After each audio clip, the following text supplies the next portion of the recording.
De Convivencia Ciudadana, bienvenidos una vez más a un programa que es de conocimiento, cultura, para que usted y nosotros aprendamos más de lo que pasa en el país. Hoy, el derecho penal con la doctora Manuela Toro Correa. Gracias por estar con nosotros, abogada penalista. Muchas gracias, Byron, por la invitación. Bueno, entonces ahí vamos a conocer cantidad de cosas, cuáles son los artículos y no solamente eso, sino la actualidad, lo que está pasando en nuestro país a nivel penal. Se dicen muchas cosas, incluso la gente, todos vamos hablando, inclúyame a mí, aunque guardo un poco de silencio cuando se habla de Garavito en estos días que ha estado esto caliente, pero desde el desconocimiento, diríamos nosotros, la comunidad, vamos emitiendo prejuicios, juicios. Entonces, ¿qué hacen los medios de comunicación? Recurrir a los penalistas a ver qué opinan ustedes. Y antes de ir con ese tema, no es que nos vamos a quedar con ese tema, sino que es algo que en estos días ha estado candente y por eso usted nos va incluso a aportar ese conocimiento, que de antemano también les digo que Manuela, gran abogada, muy joven y llena de mucho conocimiento, es quien me acompaña en la 9ª estación con el programa Por los Privados de la Libertad, ¿cierto? ¿Cómo se ha sentido en la emisora? Así es, excelente, y espero que todos también nos acompañen los días sábados. Los sábados de 10 a 12 del día. Bueno, ¿por qué el derecho penal? Cuéntales primero que todo. Bueno, el derecho penal llegó a mi vida de forma muy inesperada, pero también muy afortunada, Byron, porque creo que es una vocación que me ha acompañado y que ha sido un caldo de cultivo muy propicio para poder ayudar a todas las personas que se encuentran privadas de la libertad sin tener una asesoría, sin tener alguien que les dé esa luz que necesitan, porque todas las personas pasan por circunstancias difíciles, sí, y absolutamente nadie está exento de pasar por un tipo de inconveniente como los que desarrolla el proceso penal. Incluyendo incluso que yo en las emisoras nunca he salido a vacaciones, porque el derecho penal es las 24 horas, 24/7 y todo el año. Así es. ¿Cierto? Cuando menos piensa uno lo llaman, hombre, infortunadamente, pero para eso estamos, para correr. Me han llamado en un diciembre, Byron, ve a ver si usted con quién nos ayuda, quién nos recomienda, porque hoy 24 de diciembre pasó esto. Ya están en el búnker. Incluso lo que muchas personas desconocen es que los jueces de control de garantías también trabajan 24/7. Es verdad, excelente ese aporte, porque la gente dice, los jueces, los juzgados, y dicen en los juzgados salieron a vacaciones. Sí, ellos sí salen a vacaciones, pero lo que acaba de decir la doctora, los jueces de control de garantías están en el deber ser de estar 24/7. ¿Y cuáles son esos de control de garantías? Cuéntales entonces cuáles son ellos. Los que lo atienden justo al momento de su captura. Bueno, justo al momento de la captura no, pero cuando una persona es capturada, la ley dice que hay un término de 36 horas para que pongan a disposición de un juez esa persona. Claro. Y ese juez es de control de garantías, el que va a decidir en primera instancia dónde va a quedar esa persona, si queda en libertad, si queda en la casa sin poder salir de ella o si queda en un establecimiento carcelario. Así es. Entonces, ya que contamos sobre el control de garantías, ¿cuál es el triple combo que es conocido incluso en toda parte y los que hemos estado al pie de ustedes aprendiendo? ¿Cómo es el triple combo que se dice? Primero se lleva, se pone a disposición del control de garantías y luego del control de garantías, ¿quién sigue? Bueno, eso del triple combo para los abogados penalistas suena supremamente de terror. Sí. Porque es bueno que nos vayamos acoplando a un lenguaje que a veces es muy técnico, pero que es muy necesario, Byron. Sí. Lo primero es que las audiencias triple combo son esas preliminares: legalización de captura, imputación, que es donde empieza el proceso penal, e imposición de medida de aseguramiento, que es donde va a estar esa persona. Ese es el combo. ¿Y por qué se le dice así? Porque son 3 audiencias totalmente diferentes, pero que se hacen una justo después de otra. Entonces, ¿qué pasa? El detenido se sienta y cree que le hicieron una sola audiencia, y son 3, y a veces 4 y 5, dependiendo pues del motivo de la captura. Pero después de ese juez de control de garantías viene otro juez y muchas veces otro fiscal. Y es un juez de conocimiento, es el que se va a encargar de resolver si la persona es culpable o si es inocente. Y ese es el juez de conocimiento. Vienen muchas audiencias, muchísimas. En resumidas cuentas, en donde se va a presentar los elementos de prueba, tanto de la fiscalía como del abogado defensor, para saber si esa persona sí cometió los hechos por los que lo están señalando. Bueno, y entonces cuando pasa el de conocimiento, el que se habla de ejecución y penas, ese ocupa ¿qué lugar? El último es el que queda con él y que queda, digámoslo, cuando son condenados o se va llevando el proceso, es el que queda precisamente al cuidado de él, ¿o qué? Exactamente, única y exclusivamente cuando la persona resulta condenada, sí, es decir, culpable, viene otro juez, que es el de ejecución de penas y medidas de seguridad.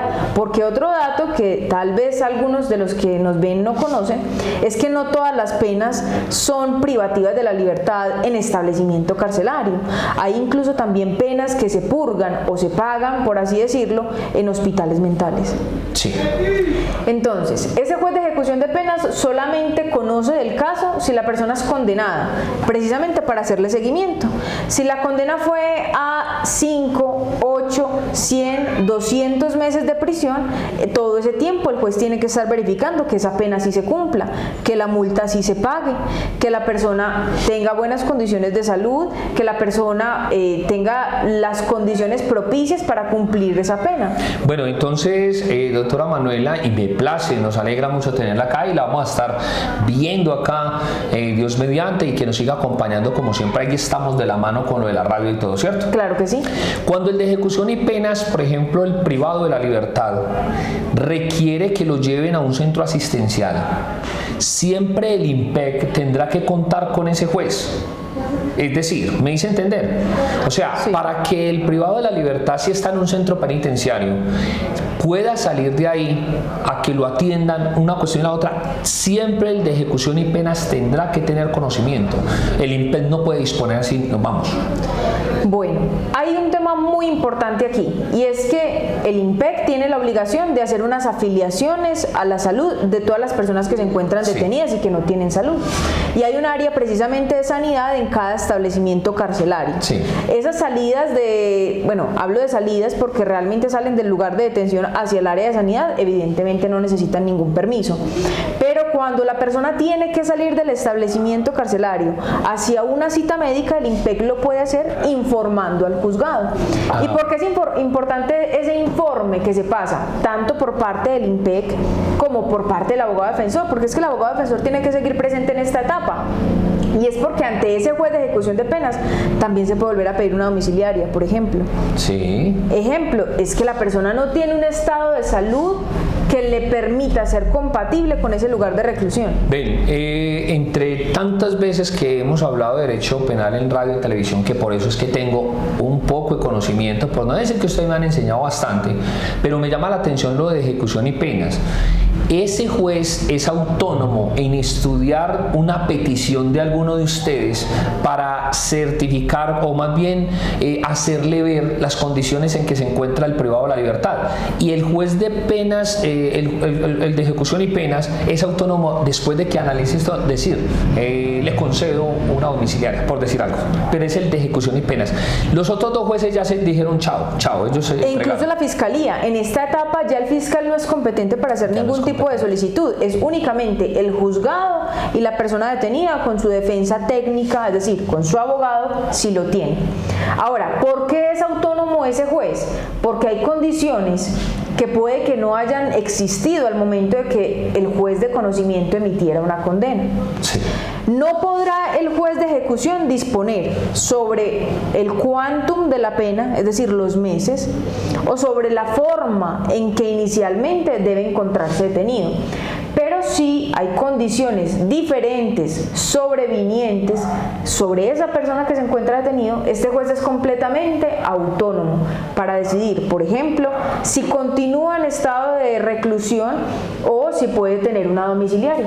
Bueno, sí, entonces queda claro es que ese juez está autónomo, pero él tampoco, él recibe al privado de la libertad, es decir, se le dice señor o su señoría y le entregamos a usted este privado de la libertad, pero fue condenado a tantos meses, a tantos años. Él no puede incidir en nada, simplemente se lo entregan ya con la pena y él administra esa parte. ¿En qué sí puede incidir? En que que las personas cuando están condenadas en establecimientos carcelarios tienen la posibilidad de redimir, o como muchas personas lo llaman, rebajar la pena por trabajo o por estudio. Pero eso es un beneficio de ley, independiente del juzgado de ejecución de penas que lo atienda. El juzgado de ejecución lo que puede decir es, se cumple el requisito para la domiciliaria, se cumple el requisito para la libertad condicional o para que tenga el beneficio de las 72 horas. Bueno, sí, no, eso está claro, pero yo quedo muy contento porque el televidente allá que se está tomando su cafecito está diciendo, vea, ahí estamos empapándonos más.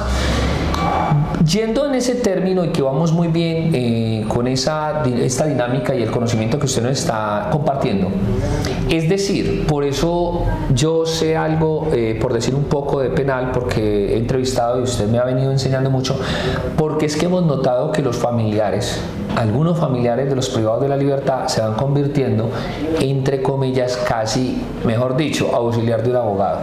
Y el mismo privado de la libertad, tenemos muchos casos donde se ponen a estudiar el código. Claro. Y conocen bastante la situación.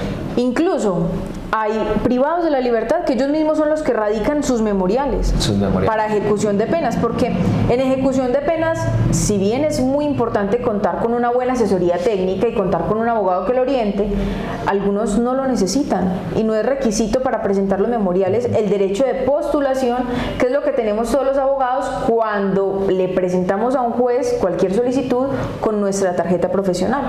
Hay algunos trámites que requieren abogado y hay otros que no. Ejecución de penas no necesita por naturaleza un abogado y son los mismos detenidos quienes a veces presentan sus solicitudes. Bueno, incluso hoy tenemos muchas cosas nuevas dentro del derecho penal. Es tan amplio que hoy estás tocando temas y se me viene un comentario que quiero hacer. Hemos encontrado en los diferentes centros penitenciarios, porque ustedes me han conocido que venía de una fundación, ahora estoy con Manuela y vamos a hacer muchas cosas por los privados de la libertad, que ya tenemos un equipo de trabajo. Es más, valga la invitación. Claro. Porque en esta comuna número 5 hay muchos privados de la libertad, ¿sabías? No lo sabía. Hay muchos de esta comuna. Entonces, usted, familiar, amiga o amigo de los privados de la libertad, nos puede contactar al 305 97 76 76, es mi número de teléfono, y ahora vamos a hablar sobre la gran empresa que tiene la doctora Manuela para que usted, si alguna asesoría, si alguna cosa, o si quieres trabajar con nosotros en ese equipo de trabajo que estamos haciendo. Claro que sí, son siempre bienvenidos. Claro. Bueno, le quiero hacer un comentario como colombiano, y cuando digo como colombiano es porque sé que si lo dijo fue Byron. Sí. Hemos encontrado en los patios, en los diferentes centros penitenciarios, que ya hay muchos privados de la libertad que cumplieron la pena.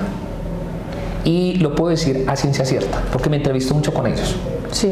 Y hace por ahí un mes quedó en libertad una dama que yo primero, cuando ellos salen, yo me entrevisto cuando ellos están allá con algunos de ellos y con las familias en las afueras para conocer más del caso y conocer muchas cosas, ¿cierto? Me estoy haciendo entender. 2, pero resulta que cuando salen, que se llama pospenados, ¿cierto?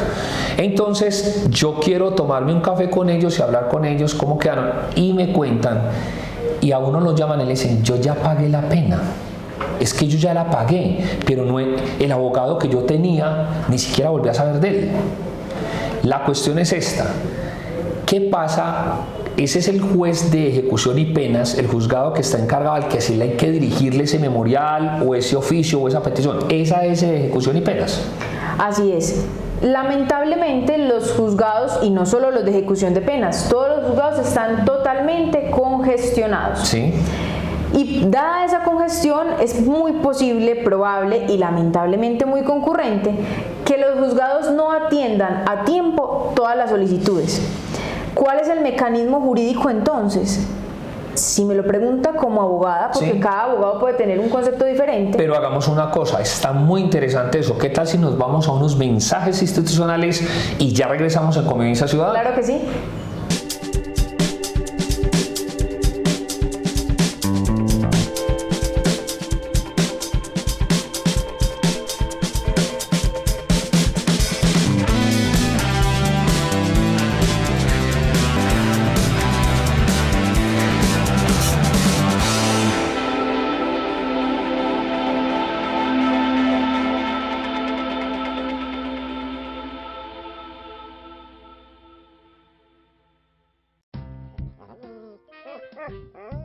Rocky, lindo, Rocky.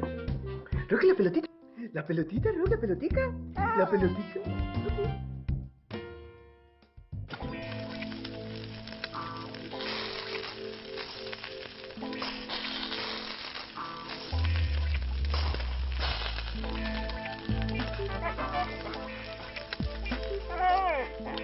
Llegó la televisión digital para todos, con una imagen real. TDT, la mejor señal está al aire.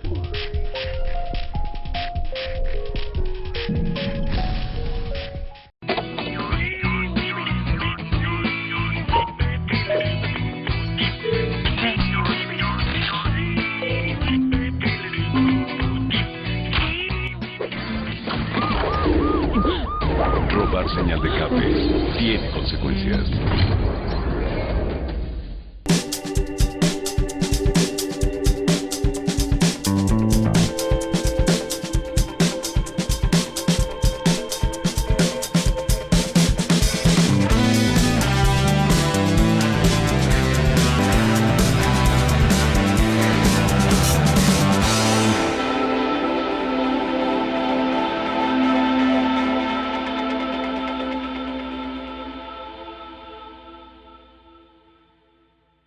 Doctora Manuela, abogada penalista al 100%, ¿cómo se ha sentido acá por la televisión en ese derecho penal y lo que nos está compartiendo? Supremamente acogida y pues espero poder resolver las inquietudes de todas las personas que también se comuniquen. Listo, estamos también en redes sociales, me encuentras como Byron Mejía Cardona y estamos dándole la vuelta al mundo con radio y televisión porque estamos trabajando de la mano por los privados de la libertad. Que quede claro siempre, incluso ahorita fui a una inspección de policía a saludar a mis amigos. ¿A cuál? En Bello, en la permanencia. Pero eso está ya todos mis compañeros y excompañeros y todo, que llegó Byron, que eso, y hablando sobre los videos que hemos tenido y ya nos han visto en la 9ª estación. Sí. ¿A qué voy yo? Ahí mismo en coro dijeron, se perdió la libertad, pero no la dignidad, que es lo que estamos predicando en estos momentos. Así es. Nosotros no hemos dicho, amables televidentes, que estamos abogando para que queden en libertad. Y es más, esto lo puedo decir abiertamente, que eso es lo que gustan los medios. En la reunión que tuvimos en el Pedregal cierto día con PPLs, o sea, privados de la libertad, hombres y mujeres, dijimos, y el que la hace, que la pague. Y ellos son conscientes.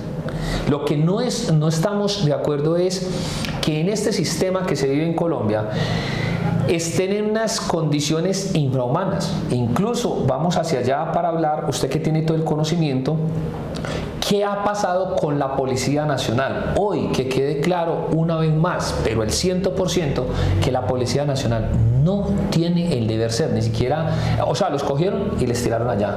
Una carga que realmente no tiene. Constitucionalmente la Policía Nacional no está para eso. Ni constitucional ni legal. Ni legal, nada de eso, ¿cierto? Cuéntanos entonces anécdotas, por ejemplo, que te ha tocado ver, si quieres menciona la estación de policía o si no la dejamos así, pero ¿qué te ha tocado ver en las estaciones de policía? Bueno, yo quisiera aclarar un poco para quienes nos están viendo en este momento cuál es la situación a la que me voy a referir. Y es que las personas que se encuentran privadas de la libertad, sea condenadas o a espera de un proceso, deben estar a cargo de unas autoridades. En este momento vemos como muchas personas se encuentran detenidas en estaciones de policía. Estaciones de policía que no tienen la capacidad ni estructural, ni de custodia, ni de alimentación de todas las personas que están ahí. ¿Y por qué están en estaciones de policía? Por algo que hace muchos años viene rondando incluso en los medios de comunicación, que es el hacinamiento carcelario. Entonces, la Policía Nacional tuvo que asumir el deber de custodiar, es decir, de vigilar todas esas personas, y es una obligación que por ley no tienen. ¿Cuáles son esas condiciones entonces a las que nos llevan las estaciones de policía? Y es que están en condiciones totalmente infrahumanas. Y como bien dijiste anteriormente, las personas han estado privadas de un derecho que es fundamental para todos, la libertad, pero no han perdido un derecho que es el de la dignidad humana, que viene por el solo hecho de ser personas.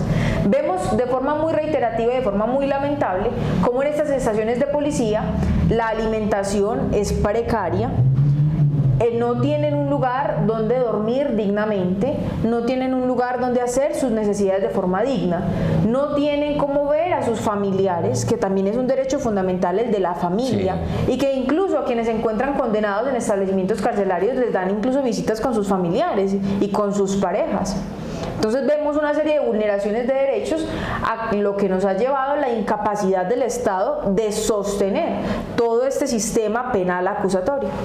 Bueno, quiero hacerte una pregunta. ¿Qué fue lo que ahorita miramos qué fue lo que nos quedó bien después de los comerciales institucionales, de los mensajes institucionales? Algo que nos iba a contar, que yo te dije que ahorita miramos qué fue lo que nos quedó por ahí, que de pronto los televidentes dicen, vea, nos quedaron debiendo una ñapita. Sí, una ñapa más que importante. Sí. Porque quienes se encuentran privados de la libertad ya con su pena cumplida o incluso con su domiciliaria, tienen una acción legal, y es una lucecita. ¿Cuál? El habeas corpus. ¿Qué significa eso? Que un juez, en el término de 36 horas, no son días o 15 días hábiles como los derechos de petición, no, son 36 horas las que tiene este juez para poder decidir sobre la libertad de esa persona, si efectivamente cumplió la pena. Tanto es así que lo viví desde el acompañamiento que le he hecho a ciertos privados de la libertad, o personas más bien que se vieron detenidas en ese momento, ¿cierto? Y estando yo allá en la Alpujarra, por donde los entran a ellos, allá y todo, pero resulta que pasó que tuvieron que dejar en libertad a una persona que la gente no estaba de acuerdo, pero que se dieron cuenta que las 36 horas habían pasado. Entonces mire que cuando ustedes ven por televisión, le dieron la libertad a la gente lo primero que dice, véalos, es que eso sí. Lo que pasa es que eso es constitucional y eso lo tienen que respetar al 100%, ¿cierto? Yo quisiera llamar la atención sobre algo, incluso algo que los medios de comunicación hacen con mucha frecuencia, y es que ponen letreros: capturado el delincuente, capturado el ladrón. Un juez no puede atender los llamados de esa ciudadanía en ese momento. Los jueces, yo no sé si has tenido la posibilidad de ver, o incluso quienes nos ven, se ponen, ¿cómo decirlo?, como una bata negra. Sí, la batola negra, lo que ellos... Y eso los inviste. ¿Por qué? Porque la ley es garantía para todos. Así como quien se encuentra sentado ante el juez en ese momento, o quien está detrás del televisor viendo la noticia, que más adelante puede ser vinculado a un proceso penal. Entonces, como es garantía para todos, el juez tiene unos requisitos muy específicos para revisar.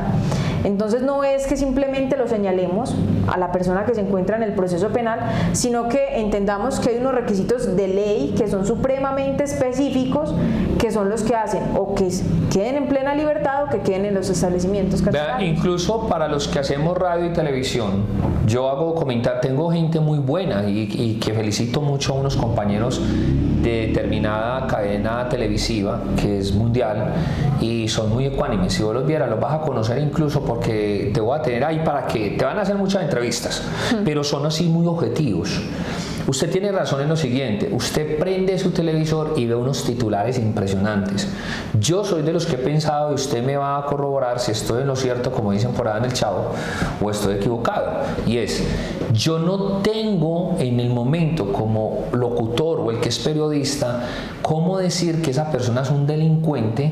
¿Por qué? Porque eso está en manos de una investigación, una previa investigación, respetando a todos los jueces de la República. ¿Por qué? Porque así mismo hemos visto que le dieron libertad a tales y tales personas porque no tenían nada que ver con el proceso, pero a usted le dañan la imagen en un segundo y vaya, recupérela, ¿cierto? No, es mejor decir que fueron capturadas ciertas personas en un operativo que desarrolló la Policía Nacional, estoy poniendo un ejemplo en la vida real, y que quedaron a disposición del juez tal o los juzgados tal y tal, ya ellos se encargan de eso. Incluso también he visto que ponen en los titulares fulanito de tal enviado a la cárcel justo después de la captura, en las preliminares. Obviamente no es un lenguaje técnico, pero eso le da a entender a las personas que ya es culpable, como si en las primeras audiencias ya se condenara a la persona, lo cual es totalmente desacertado. Sí, entonces mire que estamos hablando de la comunicación asertiva y dentro del derecho penal. Bueno, Te pregunto por conocedora y porque amas el derecho penal, ¿cierto? Así es, bastante. ¿Hacia dónde vamos? Y ya con todo esto, pero empezaron los medios de comunicación a apoyarnos. Está bien que siempre se ha hablado. Yo le dije a una periodista alguna vez, hace un año, sobre lo de los privados de la libertad, y me dijo, ay Byron, pero es que otra vez siempre dicen, o sea, sepa acá una nota y no les prestan atención nunca. Pero ya hoy por hoy, ¿sabes qué nos están diciendo? Se están haciendo sentir. Incluso están llevando personas en directo a los noticieros en la mañana y vuelven y dicen otra vez, y eso ha hecho, vamos a hablar concretamente, lo del Pedregal, no es solamente el Pedregal, las estaciones de policía. Lo que te quiero preguntar es, ¿se está empezando a ver un calorcito, como un apretón de manos hasta la misma comunidad diciendo, bueno, ¿qué está pasando entonces con los privados de la libertad, cierto? Porque tenemos una sociedad, y lo respondo yo, Byron Mejía Cardona, por lo que voy a decir, Colombia es un país hermoso, lindo, folclórico, pero muy condenatorio, porque a una persona, como he traído acá a Teleboyacá y he llevado también a la radio, nos han contado pospenados que salieron y que eran inocentes y quedaron condenados hasta la misma comunidad, en la misma cuadra. Lamentablemente, pero yo creo que eso se debe a la desconfianza que la comunidad tiene, e incluso a veces podría decir yo justificadamente, en las instituciones. Sí. Si vamos a preguntarle a cada una de las personas en la calle si confía plenamente en las instituciones de nuestro país, yo creo que más de la mitad tendría una respuesta negativa, y es precisamente porque son personas que no han tenido el apoyo institucional, no han tenido respuesta, no han sido atendidas. Voy aquí a un caso, el más mínimo. Si usted va de forma personal a la Fiscalía General de la Nación, sede de Medellín, a presentar una denuncia, porque hay varias formas de presentar una denuncia, una de ellas es que usted vaya personalmente. ¿Cuántas horas puede usted demorarse en la fila? Hay personas que llegan a las 7 de la mañana y a las 7 de la noche no han salido, sí, porque no los han dejado pasar. Pero esto es una problemática de las instituciones, de la capacidad que tienen de guiarnos, de escucharnos, de cumplir su papel, y creo que fundamentado en eso es que surgen todos estos señalamientos y que la justicia intenta ser tomada por propia mano, sin decir que esta sea la salida, porque claramente no lo es, pero sí un apoyo a todas las instituciones para visibilizar las partes negativas y poder impulsarlas a que todo vaya funcionando de una mejor manera. Y es totalmente cierto, incluso yo he dicho siempre, y se lo dije a la Secretaría de la No Violencia en la ciudad de Medellín, porque recordemos, y ya vamos a hablar un momento de eso, la incidencia que tienen los alcaldes sobre esto que está sucediendo. Ya vamos hacia allá, pero le tuve que decir a los representantes de la No Violencia, que es una secretaría que tiene fuerza y que le corresponde ir a las cárceles, y les dije, es que ustedes hablan de no violencia, mucha cátedra y todo eso, pero yo, que incluso pertenezco al Estado orgullosamente, porque amo lo que hago, nosotros nos hemos encargado, y lo hemos dicho muchas veces aquí, de crear más violencia. La violencia que genera el Estado es mucha, y lo digo de esta manera, hasta en el servicio que nosotros prestamos, en el primer momento que atendemos a la ciudadanía. ¿Por qué? Porque me pasaron cosas como estas. Ir a un despacho como una inspección de policía. No, eso no es aquí, eso es en la fiscalía, y empieza en la ruta. Y en la fiscalía me tocó a mí, nadie me lo contó. Me enviaban un oficio, eso no es aquí, eso es de allá. Resulta que las personas en Colombia se ha vuelto una modalidad donde dicen, y lo voy a hacer muy respetuosamente, pero que es de mucha sinceridad. La gente se le llena la taza, al último dicen, no, ¿sabes qué? Yo sé cómo arreglo ese problema. Y ya sabemos cómo lo arreglan. Lamentablemente, esa no es la vía. Y esa no es la vía, esas son vías de hecho y deben de ser en derecho. Pero ¿qué pasa? Tenemos que seguir en esta campaña para que me ayude, porque vamos a visitar varias alcaldías, vamos a visitar esto, a que al menos cambie también ese Estado, la forma de pensar y actuar frente a la ciudadanía.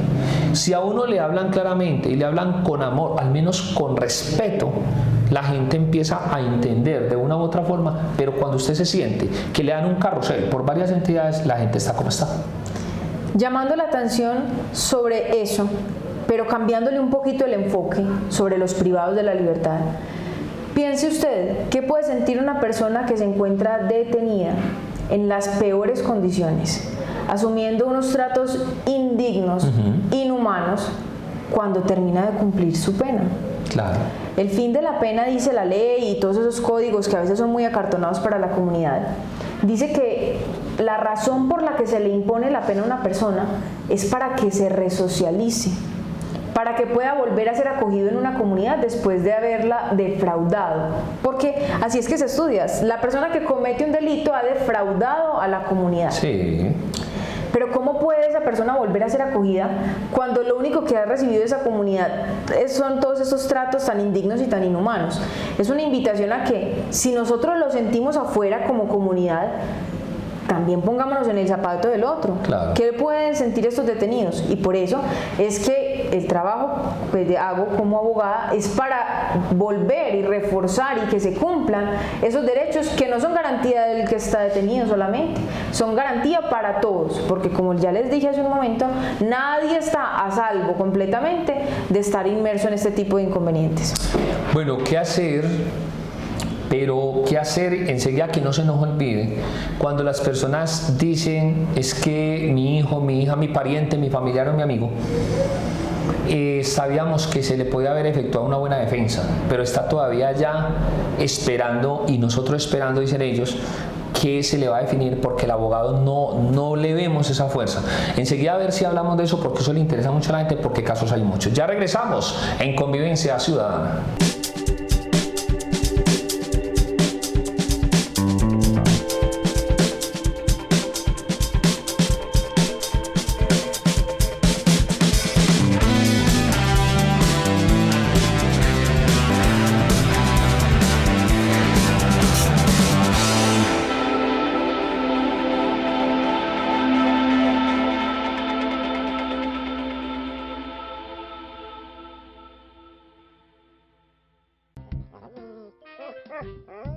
Rocky, lindo, Rocky.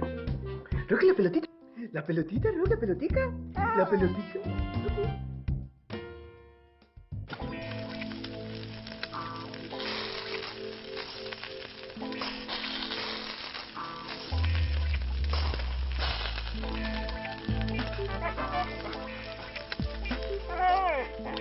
Llegó la televisión digital para todos, con una imagen real. TDT, la mejor señal está al aire.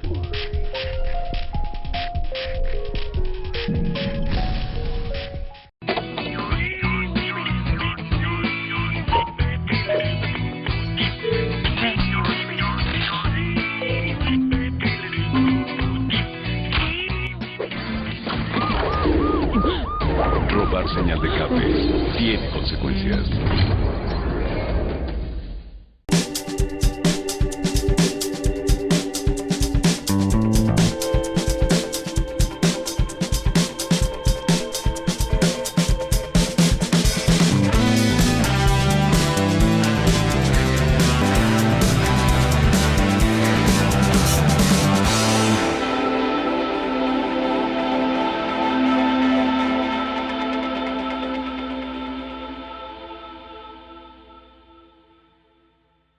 Hablando de derecho penal, hay una cuestión por ahí, una suspicacia sobre lo de Garavito. Nosotros no nos estamos comprometiendo con esto, pero estamos hablando con la ley en la mano. Y que quede una aclaración, lo quiero hacer públicamente. El señor Mariano, director del INPED en Colombia, tiene una razón muy clara, y eso lo quiero yo decir porque en Colombia tenemos que aplaudir esa situación cuando se habla con transparencia.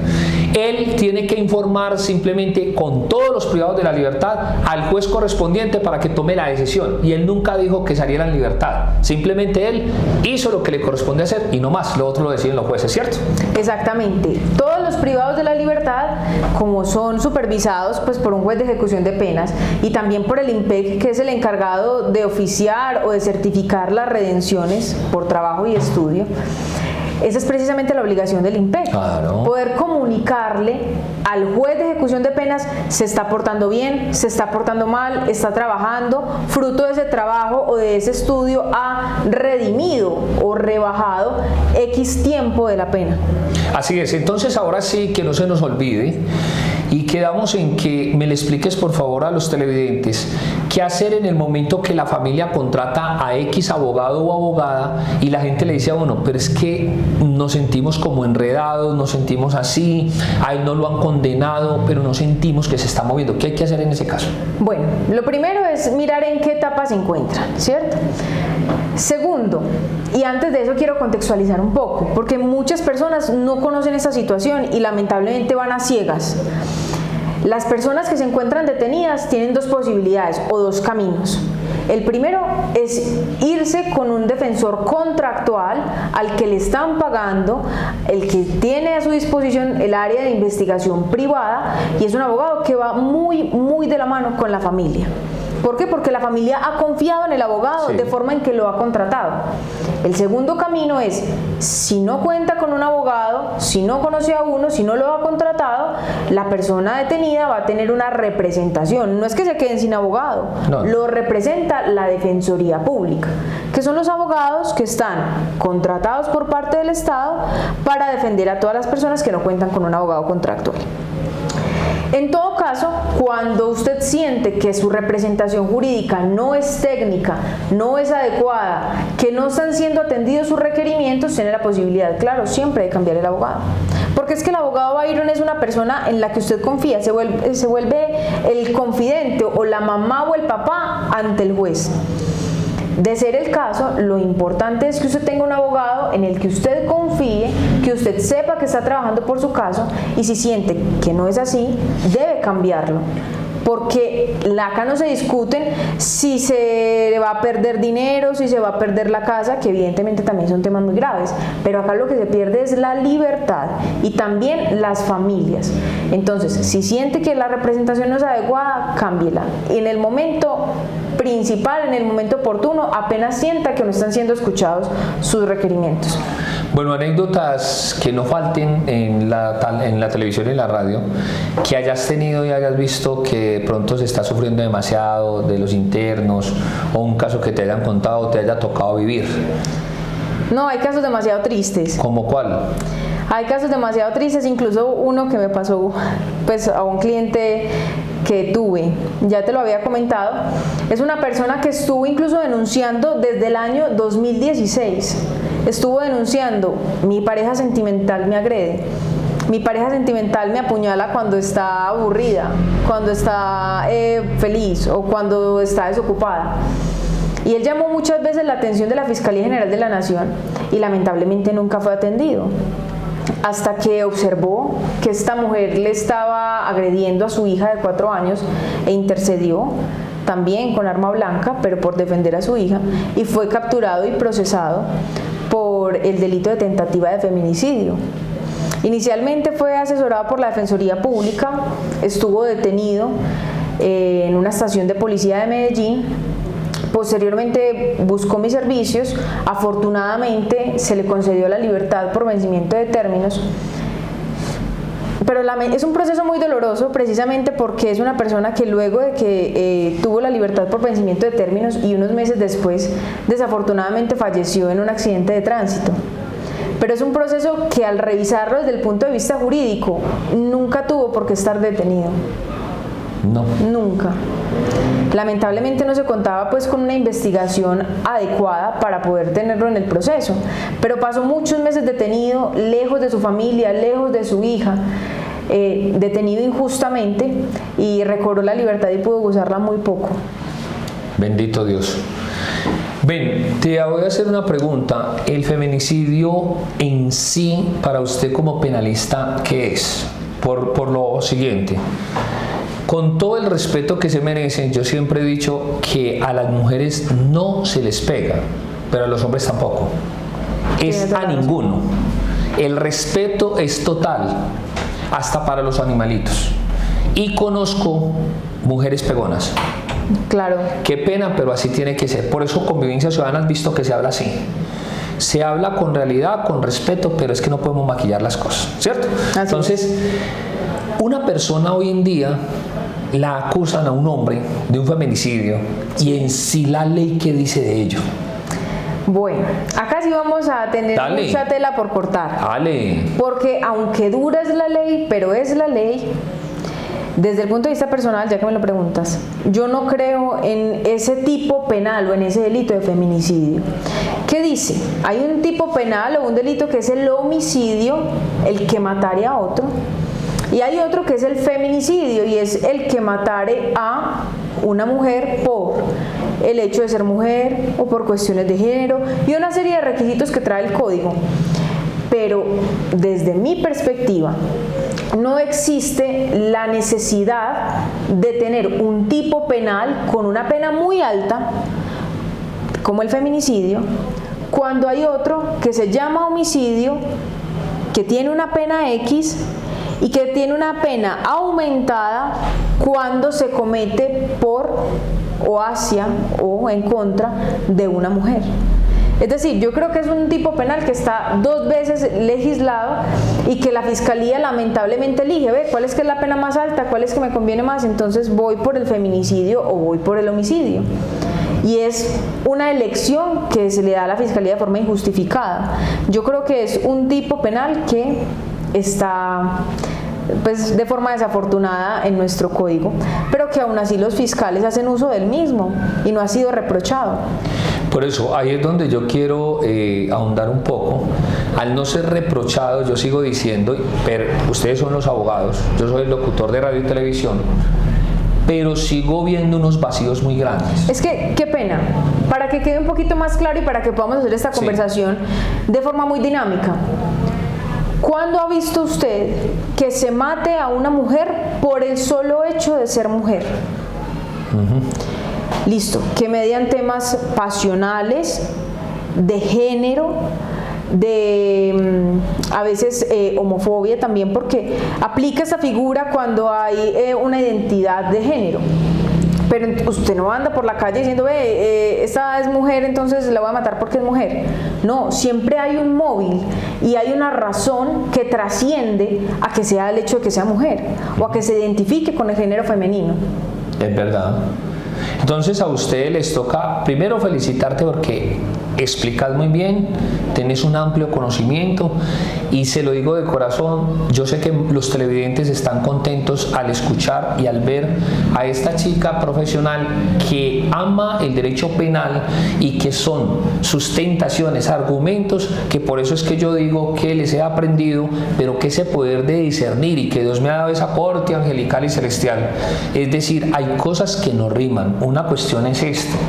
Yo le pregunté a alguien, bueno, con todo el respeto, porque yo adoro y admiro a las mujeres, por ejemplo, cuando las sacan ahí en pantalla, o que mucha gente dijo, es que nos atracaron 2 mujeres, entonces hay que salir en una, no estamos diciendo que tenga que hacer, pero entonces ocurrió de que atacaron a una mujer, o atacaron de una u otra forma, el comerciante, el que se llame y todo eso, entonces hasta dónde a esa persona se le va a vincular como un feminicidio, incluso lo digo y tenemos que reservar los nombres de ciertos personajes que trabajan con la autoridad y le dicen a uno, vea Byron, tiene tanta razón que ni que usted viniera aquí a vernos, vemos una sala llena de mujeres y uno pregunta, y es que venimos a denunciar a tal persona como la violencia intrafamiliar. Y cuéntanos entonces, ese feminicidio tiene que ser explícitamente en el derecho, dice, es mataron a una mujer por el hecho de ser mujer. Eso dice literalmente el delito. Es más, como todas las personas, un saludo muy especial para ellos, de la diversidad, que los hombres optan por más bien su parte con otro hombre o una mujer con otra mujer, y que hay gente que los odia. Esa es una causal grave porque ellos a nivel de derechos humanos tienen la libertad de elegir qué es lo que van a hacer, ¿cierto? Totalmente. Entonces ahí vamos al feminicidio. Lo que usted dice es totalmente cierto. Pues yo, si ustedes lo saben, me escriben, pero yo casi no he visto a alguien, ve, como sos mujer, como son, sí. No. Entonces me parece muy grave esas leyes, algunas de ellas en Colombia, porque de eso entonces tenemos mucha gente condenada y por muchos años. Claro que sí, pues acá se hacen muchos tipos de argumentaciones e incluso los abogados defensores intentamos, además de defender, poder mostrarle al juez en estos juicios que la conducta que la fiscalía dijo que se había cometido no es esa. Y un dato, En el derecho hay una palabra muy importante que se llama congruencia. Es decir, que si la fiscalía desde un comienzo le dice, yo lo voy a acusar por tentativa de feminicidio o por feminicidio, no puede aparecer en sede de juicio diciendo que lo que va a probar es un homicidio. Tiene que haber una congruencia. Y si esa congruencia no se cumple, la persona tiene que ser absuelta. Tiene que ser absuelta. Pregunta. Cuando se le cae un proceso a la Fiscalía General de la Nación, porque usted fue y llegó hasta lo último y les ganó, hablemoslo coloquialmente, ¿hay algún acto disciplinario contra esos funcionarios o no? Actos disciplinarios inicialmente no. ¿Por qué? Porque este es un sistema de partes. La Fiscalía intenta probar una cosa y la defensa otra, y van a chocar en sus argumentos porque son contrapartes, y quien decide es un juez. Pero si la persona estuvo detenida ilegalmente y se prueba su inocencia, bueno, o se confirma su presunción de inocencia, lo que hay es un pago por parte del Estado de una indemnización, porque el Estado le falló a esa persona al tenerlo detenido sin los elementos de prueba que resultaran mostrar su culpabilidad. Entonces sí hay un pago de indemnizaciones por los tiempos que se pasen detenidos en algunos casos. Bueno, pero entonces quiero volver a preguntar, como hay una indemnización, hay una cuestión, pero eso la pagamos los colombianos, porque esos son de los impuestos de nosotros, eso no los paga el fiscal y coge la plata del cierto. Sí. Disciplinariamente no hay una forma, o no te has dado cuenta o sabes si es investigado o no, porque entonces se caen los procesos y están condenando o están más bien privando de la libertad a personas que eran inocentes. Eso va mucho también en las posibilidades de defensa que tengan desde un principio. Es que véanlo de esta forma. Si la Fiscalía General de la Nación dice, desde que la persona es capturada, X persona es peligrosa, se va a fugar, va a dañar prueba, téngalo detenido, y el abogado nunca dice nada, el abogado no presenta elementos de prueba para mostrar que eso no es cierto, ¿qué falta disciplinaria comete un fiscal? Absolutamente ninguna. Está intentando probar que tiene la razón. Ahora, la falla es si no hubo una defensa técnica adecuada con el abogado que lo asesoró y que lo representó. Muy bien, ya regresamos entonces en Convivencia Ciudadana.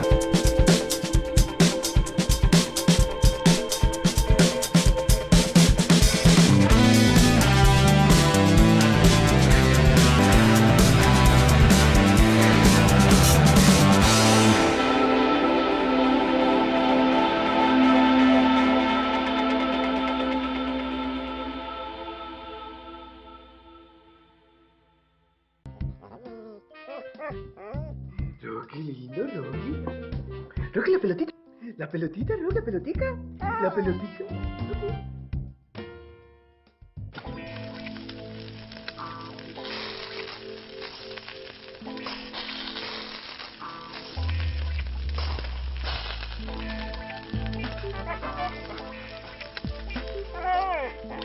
Llegó la televisión digital para todos, con una imagen real. TDT, la mejor señal está al aire.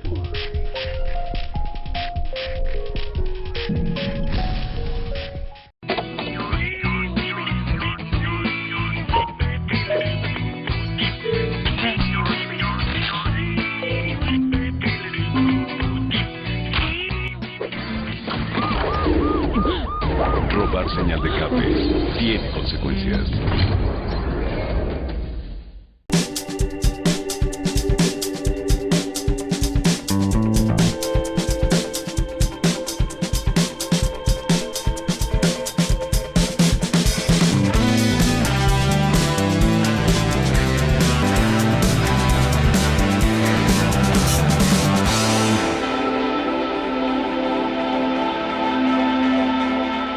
Estamos hablando del feminicidio, hasta dónde sí se califica o no, y que mucha gente está detenida porque en este país sucede de todo. Lo mismo con la violencia intrafamiliar. No tengo nada en contra, antes adoro y amo a todas las mujeres, pero hay mujeres pegonas.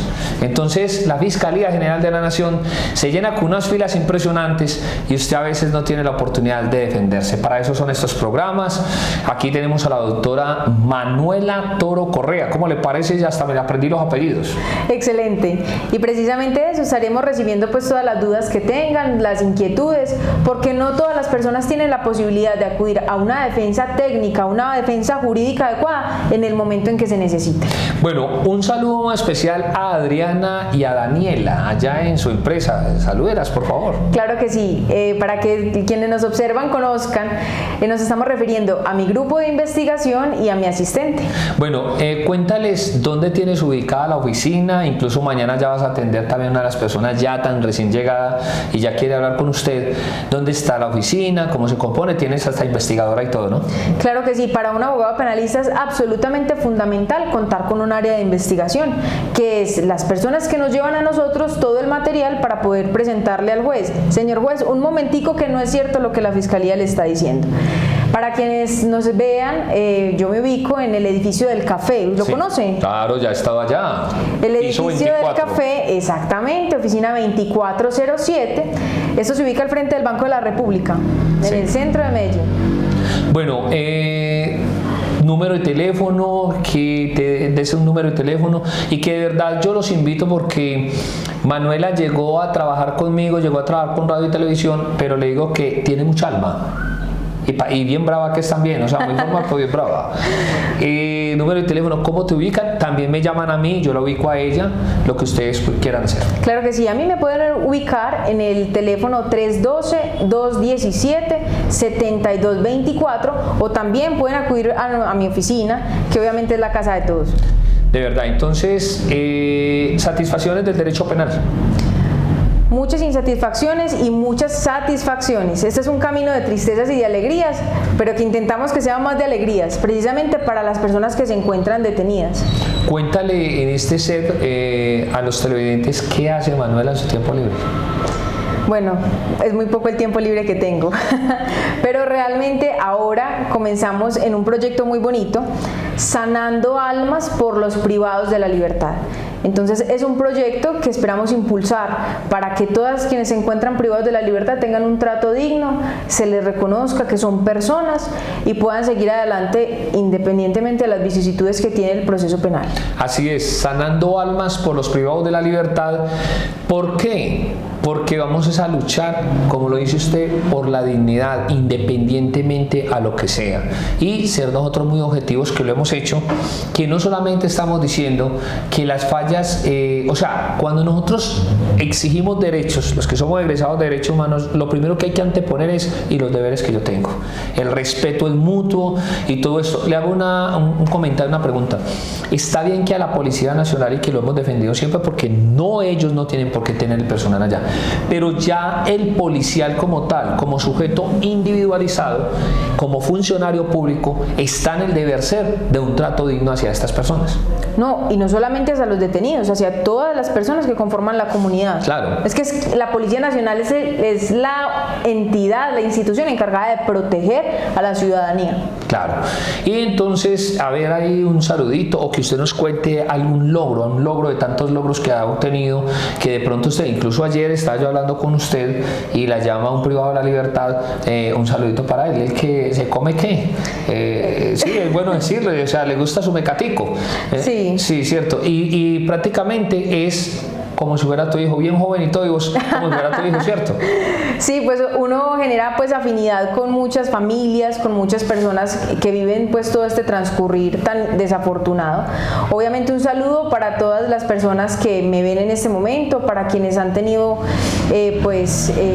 o he tenido yo la oportunidad de representarlos, y que sepan que acá siempre van a tener una mano amiga. Así es. Su señora madre, un saludito para ella, que no le pase por alto, pues, porque si no, le va a decir. No me reciben en la casa. Mamá, un saludo.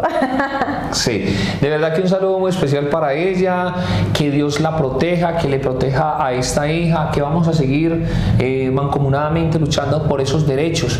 Y yo sueño con una Colombia, y es subirnos a los buses, estar en toda parte, repartir unos volantes, decirle a la gente: Manuela, mira, nos llamas a este número, si tienes inquietudes, qué quieres comentar, qué quieres decir. ¿Por qué? Porque también hay que entender que hay que generar conciencia en la sociedad, no es solamente el Estado, porque yo lo he vivido, yo lo he visto cuando voy con algunas personas, y yo he dicho en una presentación que cuando nos tomamos la estación de policía de Laureles, eso fue el 5 de septiembre, septiembre, tengo muy buena memoria.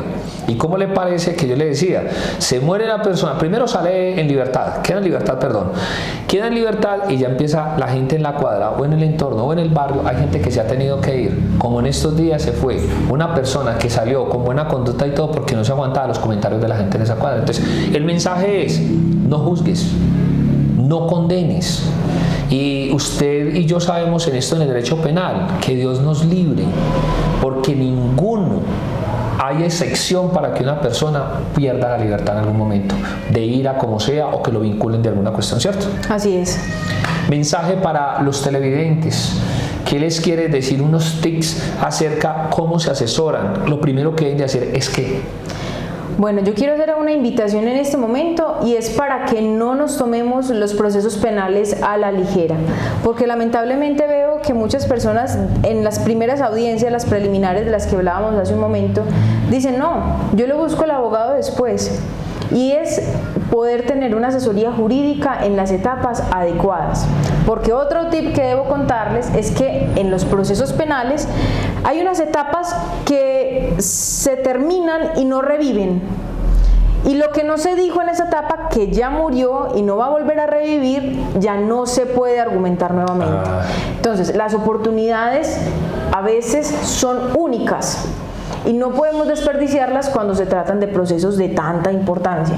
Entonces, la invitación que les hago a todos es que podamos propender por tener una asesoría jurídica adecuada, una asesoría jurídica buena, seria, en el momento que es, en el momento oportuno, y que acá estaré, pues, en la medida en que ustedes me lo permitan y que Byron me siga invitando a este tipo de programas, para que puedan resolver todas las inquietudes que tienen y no se queden de brazos cruzados, porque están dados todos los medios para que podamos presentar nuestras inquietudes, informarnos y actuar en debida forma. Y me llamas al 300-597-7676. Recuerda la campaña también sobre los niños autistas y con síndrome de Down, que ahí vamos despacio, lentamente, pero estamos avanzando. Y aparte de eso, que para este fin de año, con la bendición de Dios, como siempre lo hemos hecho, vamos a identificar primero niñas y niños que sus padres y sus madres están privados de la libertad, y el niño Jesús les va a traer un detalle. Así es un proyecto que tenemos, que vamos a sacar adelante y esperamos el apoyo de todos para poder darle alegría a estos niños. Manuela, muchas gracias por haber estado con nosotros, felices, y que como nunca he tenido pelos en la lengua, decirle la felicito, con el alma, ese conocimiento, y ahí mismo se le nota esas ganas de servir a la comunidad. Muchísimas gracias y espero que sí sirva, y espero que todas las inquietudes sí sean resueltas y que ese granito de arena quede en el corazón de cada uno de quienes nos ven en este momento. Así es, entonces con la dirección general de Andrés Felipe Jiménez, mire que me le sé el nombre así, mejor dicho, sin tener que mirar, Andrés Felipe Jiménez, nuestro coordinador general, a Jairo Gutiérrez, nuestro camarógrafo, y por supuesto a Cindy Jauregui, un apellido espectacular, y este hombre, Byron Mejía Cardona. Muchas gracias por estar con nosotros en sintonía. Hasta la próxima semana. Dios los bendiga.